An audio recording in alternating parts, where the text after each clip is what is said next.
यहाँ पे w की वैल्यू पुट कर दें, यहाँ पे x की वैल्यू पुट कर दें, यहाँ पे w की वैल्यू पुट कर दें, यहाँ पे x की वैल्यू पुट कर दें, फिर यहाँ पे w की वैल्यू पुट कर दें, यहाँ पे x की वैल्यू पुट कर दें। बस वैल्यूज को पुट करें। आगे सिंपल से डेरिवेटिव्स हैं बेटा, इसमें कोई मसला नहीं होना चाहिए, सिंपल डेरिवेटिव्स हैं।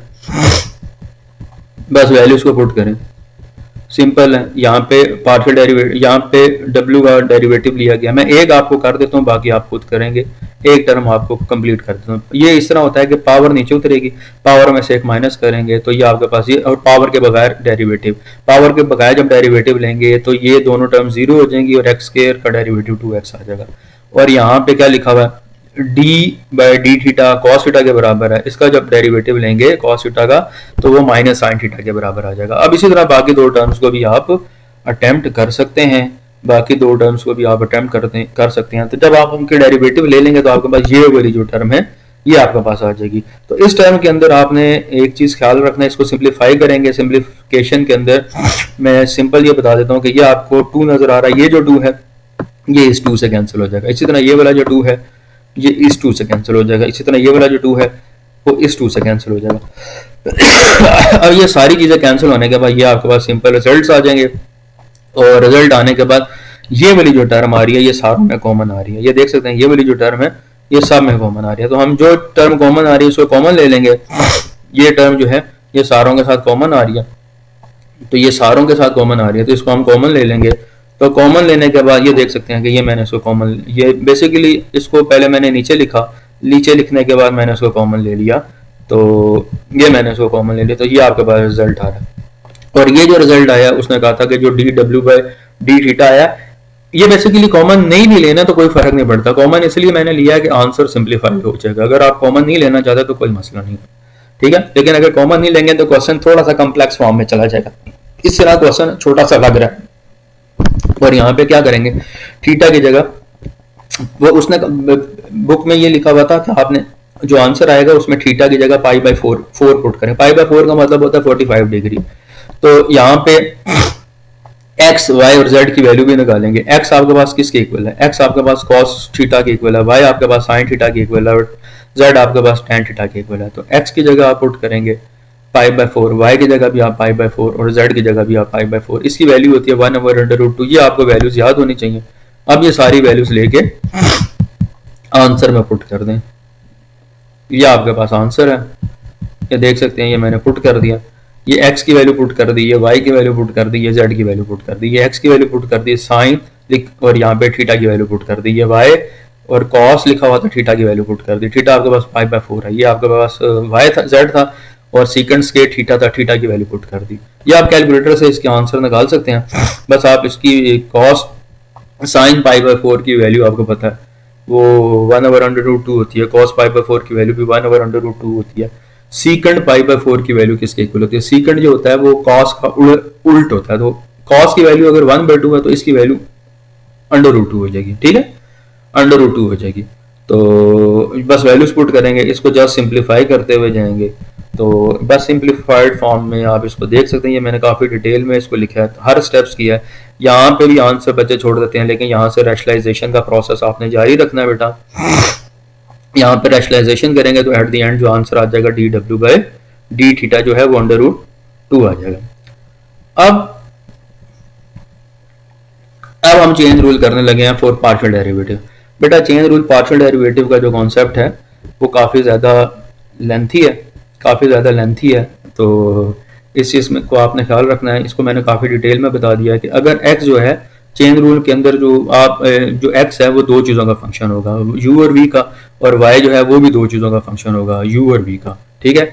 और अगर दो चीजों का फंक्शन है तो इसका मतलब है कि यहाँ पे पार्शियल डेरिवेटिव होंगे x का with respect to u and with respect to v। और अगर z फंक्शन है x और y का, तो और आगे से x और y किसका फंक्शन है, u और v का, तो z भी किसका फंक्शन हो जाएंगे, u और v का। तो इसका मतलब ये है कि z का जो फर्स्ट ऑर्डर पार्शियल डेरिवेटिव है with respect to u and with respect to v किसके बराबर होगा। बेटा अब ये गौर से देखना है, ये काफी मुश्किल कॉन्सेप्ट है। यहाँ पे आप दो चीजों का, यहाँ पे जो है थोड़ी सी कंफ्यूजन है। यहाँ पे जो z है उस देखें, पहले आप क्या करते थे कि z का पार्शियल डेरिवेटिव t के साथ लेते थे, क्योंकि x जो था वो t के ऊपर डिपेंड करता था। अब x जो है वो u के ऊपर भी डिपेंड कर रहा है, v के ऊपर भी डिपेंड कर रहा है। तो इसका मतलब है यहाँ पे दो पार्शियल डेरिवेटिव लगेंगे, एक with respect to u and एक विद रिस्पेक्ट टू v। तो एक हम लेंगे z का partial derivative with respect to u, वो किसके इक्वल होगा, partial z by partial x into dx by du। दूसरा partial z by partial y into dy by du। इसी तरह dz by d partial z by partial v किसके equal हो जाएगा, dz by dx into dx by dv plus dz by dy into dy by dt। बेटा chain rule लगेंगे ना यहाँ पे दो चीजें, एक x के साथ पार्शियल डेरिवेटिव। देखें ये दोबारा मैं समझा देता हूँ कि ये लिखा हुआ है partial z by partial u किसके बराबर होगा, partial z by partial u बराबर होगा, देखें z is a function of x and x is a function of u। z जो है वो दो चीजों का फंक्शन है ना, एक x का और एक फाई का, तो इस वजह से z का एक x के साथ पार्शियल डेरिवेटिव ले लेंगे, एक z का पार्शियल डेरिवेटिव y के साथ ले लेंगे। और जो x है वो दो चीजों का फंक्शन है, x एक v का भी फंक्शन है, एक u का भी फंक्शन है, इस वजह से यहाँ पे भी अब आपने पार्शियल लगाना है। पहले तो x सिंपल t का फंक्शन था ना, लेकिन अब यहाँ पे x जो है वो t का भी फंक्शन है और v का भी फंक्शन है, इस वजह से मैंने यहाँ पे भी पार्शियल डेरिवेटिव लगाया और यहाँ पे भी पार्शियल डेरिवेटिव लगाया। सेम रूल v के लिए भी होगा, same rule partial z by partial v किसके, partial z by partial x bye partial v plus partial z by partial y bye partial v। तो आप ये देख सकते हैं ये प्रोसेस कंटिन्यू रखेंगे। इसी तरह अगर 3 डायमेंशनल के लिए हो तो वो भी आप देख सकते हैं, यहाँ पे थर्ड टर्म जो है वो इंट्रोड्यूस हो जाएगी। आगे ये सिंपल सा क्वेश्चन है, इसको आप अटेम्प्ट कर सकते हैं। ये बेसिकली मेरे पास एक क्वेश्चन है कि ये w दिया हुआ है, x आपके पास रो का भी फंक्शन है, फाई का भी फंक्शन है, थीटा का भी फंक्शन है, y भी आपके पास रो फाई और थीटा का फंक्शन है, z भी आपके पास रो फाई का फंक्शन है। तो आपने क्या करना है कि चेन रूल की मदद से पार्शियल w बाय पार्शियल रो और partial w by partial theta निकालने की कोशिश करनी है और टी डायग्राम को भी ड्रा करने की कोशिश करनी है। तो सिंपल है बेटा, ये टी डायग्राम आप बना सकते हैं। मैं इस जगह पे आपको स्केच बना देता हूँ कि सबसे पहले ये बनी हुई है, आप इस पे ज़्यादा हाई ये बनी हुई है कि z जो है वो तीन चीज़ों का फंक्शन है, एक x का, एक y का और एक z का, ठीक है। और x किसका फंक्शन है, एक x का, एक रो का, एक फाई का और एक थीटा का, ठीक है। और देखें दोबारा, पहले देखें w किसका फंक्शन है, w x का भी फंक्शन है, देखें w x का भी फंक्शन है, w y का भी फंक्शन है और w z का भी फंक्शन है, ठीक है। w जो है और जो x है वो रो का भी फंक्शन है, x फाई का भी फंक्शन है, x थीटा का भी फंक्शन है। इसी तरह y रो का भी फंक्शन है, फाई का भी फंक्शन है, थीटा का भी फंक्शन है। इसी तरह z रो का भी फंक्शन है, फाई का भी फंक्शन है और थीटा का भी फंक्शन है। यहाँ पे आप लिख लें थीटा का भी फंक्शन है, ठीक है।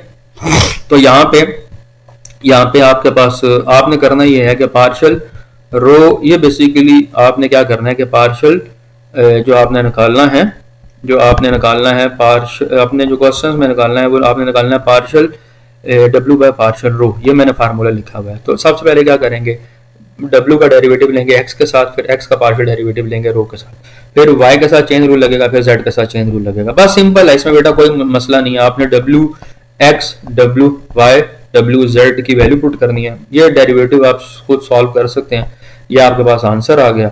और ये जो आखिर में आंसर आएगा x y और z भी आ जाएंगे, फिर इनकी मजीद वैल्यूज पुट कर देंगे। ये आपने x की वैल्यू, ये y की वैल्यू है, ये z की वैल्यू पुट किया। मैंने आप देख सकते होंगे मैंने इधर हाईलाइटर भी इस्तेमाल किया हुआ है, इन चीज़ों को बोल्ड रखा हुआ है।